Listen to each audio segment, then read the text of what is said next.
Bonjour, alors cette semaine, le Cambraisien.tv vous emmène dans les écoles de Cambrai, plus précisément à l'école Pierre Corneille, pour nous parler de, bien sûr, mois de septembre rime avec rentrée. Alors quelles sont les nouveautés cette année, notamment l'arrivée du numérique dans les écoles de la ville? On en parle tout de suite. Avant de retrouver Marine à l'école Pierre Corneille, il est bien sûr normal de faire parler le responsable des écoles de Cambrai, notamment donc l'inspecteur d'éducation nationale, Vincent Conton. Bonjour. Bonjour. Est-ce que vous pouvez nous donner en gros comment s'est passée cette rentrée ? Alors globalement, la rentrée s'est bien passée, voire même très bien passée. On s'inscrit dans la continuité de la priorité qui est donnée au premier degré, bien évidemment, avec un objectif de 100% de réussite pour l'ensemble des élèves de l'école primaire. Et puis, la question de la confiance qui se pose précisément à cette rentrée, la confiance envers les enseignants, envers nos partenaires, en particulier les familles, bien évidemment, et surtout celle qu'on doit instaurer auprès de nos élèves pour qu'ils se sentent très bien à l'école et pour qu'ils aient envie d'apprendre et surtout de réussir. Alors, je suppose quand même qu'à chaque rentrée, il y a des nouveautés. Alors, qu'est-ce qu'on pourrait citer ?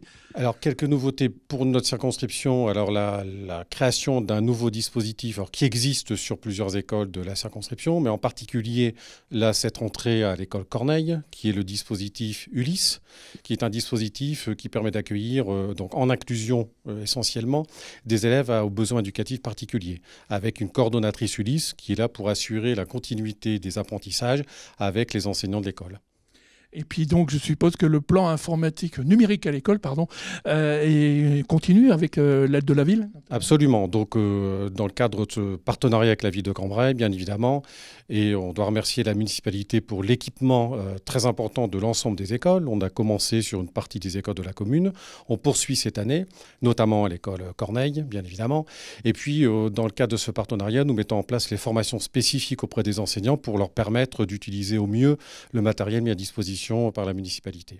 Eh bien, merci Monsieur Coton. Et je pense que le mieux, c'est d'aller retrouver Marine à l'école Pierre Corneille avec sa directrice.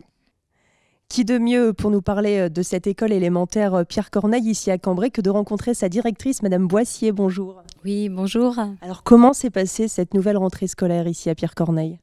Très bien, puisque nos effectifs restent stables cette année. Et donc, vous avez même des nouveaux élèves ici. Voilà, nous avons accueilli un dispositif Ulysse. Nous allons accompagner quelques enfants en situation de handicap. D'accord, donc vos effectifs sont même à la hausse finalement au total. Combien d'élèves est-ce que vous accueillez ici dans cette école élémentaire ? 109 élèves au total à cette rentrée. Avec combien d'enseignants pour les encadrer ? 5.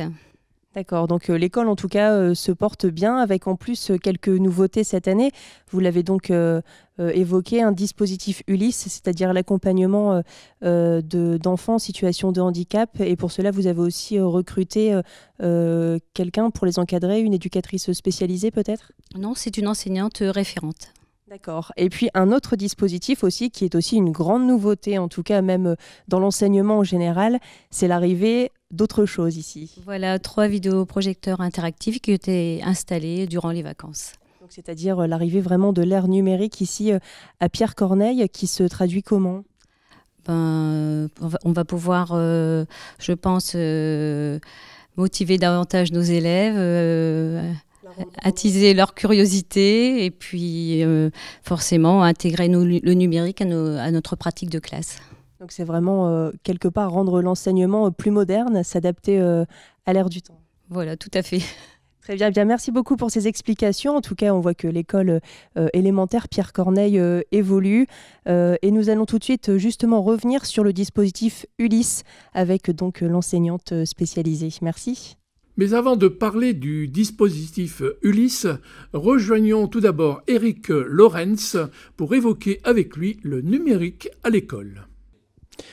Avec Éric Lorenz, qui est donc responsable du service informatique de la ville. On va évidemment parler d'informatique et notamment du numérique à l'école. Alors déjà, Éric, en quoi consiste le numérique à l'école ? C'est quoi ? C'est du matériel, une formation bien sûr ? Alors c'est une solution effectivement qui est basée sur une base matérielle et logicielle qui permet d'amener une interactivité en fait au niveau de la classe et au niveau du tableau surtout. Donc tout un matériel qui est en cours d'installation encore et donc les formations vont débuter bientôt par vous-même, je pense. Alors par l'équipe avec laquelle on a traité, donc la société Hightech, qui va nous faire les premières formations, et ensuite il y aura le technicien de l'académie qui viendra prendre le relais pour les parties beaucoup plus pédagogiques en fait. Alors, on va parler un petit retour en arrière. Depuis quand le numérique à l'école était installé, entre autres, avec l'aide de la ville de Cambrai? Alors, on avait fait un premier investissement sur du numérique, je dirais, basique à l'origine, avec la technique qui était de l'époque, d'il y a 4-5 ans. On a informatisé notamment, il y a 2 ans, la nouvelle école Martin Martin sur un petit peu cette structure qu'on va mettre en place cette année, c'est-à-dire des vidéoprojecteurs interactifs, des tablettes et des portables. Alors, en gros, ça représente quand même un budget assez important. Alors, c'est un projet très important à plusieurs niveaux et notamment financier, effectivement, vu qu'on a sur cet investissement de 2017-2018 plus de 340 000 € d'engagés. Donc un gros effort qui est fait par la ville de Cambrai à ce niveau-là. Mais je suppose quand même, et on va peut-être terminer là-dessus, que ça ne s'est pas fait tout seul, c'est pas vous qui avez décidé comme ça tout seul, c'est un travail d'équipe. Alors c'est un projet très important et un projet très intéressant parce qu'il a été mutualisé au niveau de la réflexion entre monsieur le maire, madame Labadins qui est adjointe aux affaires scolaires, monsieur Coton qui représente l'éducation et le service informatique. Donc c'est un projet qui a permis de finaliser une solution qui répondra absolument aux besoins, aux attentes du corps enseignant. Et pour nous, c'est un réel plaisir et je pense qu'il n'y aura pas de problème pour le fonctionnement. C'est tout le moins qu'on souhaite à tout le monde. Avec Marion Delvalle, donc, qui est enseignante ici à Pierre-Corneille, notamment pour la mise en place du dispositif Ulysse. Mais peut-être on va commencer par une petite présentation. Oui, tout simplement. Donc, je suis Marion Delvalle. Je fais ma première rentrée ici à Pierre-Corneille dans le dispositif Ulysse. Auparavant, j'ai travaillé 2 années à Neuville-Saint-Rémy, toujours dans un dispositif Ulysse. Donc, le concept n'est pas nouveau, mais l'école, oui. Alors justement, vous parlez de concept, peut-être c'est le moment de l'expliquer. D'expliquer. Alors, Ulysse École, c'est littéralement une unité localisée d'inclusion scolaire. Nous accueillons 8 élèves ici en l'occurrence, mais une douzaine en général, qui sont en situation de handicap. Et nous mettons en œuvre un projet personnalisé de scolarisation en collaborant avec les enseignants de l'école et les divers participants. Donc, il y a les ergothérapeutes, les psychothérapeutes, et voilà, tout ça orchestré par l'enseignant référent. Et voilà, donc nous travaillons tous pour l'élève. Donc le projet, là, ça consiste en quoi? Vous dites personnalisé, mais c'est quoi? Voilà, donc au début de l'année, là, on a fait nos bilans, nos diagnostics par rapport au profil des élèves, par rapport à leurs troubles et les adaptations qu'on va devoir mettre en place pour la meilleure scolarisation possible. Donc ils ont un temps avec moi dans le dispositif Ulysse.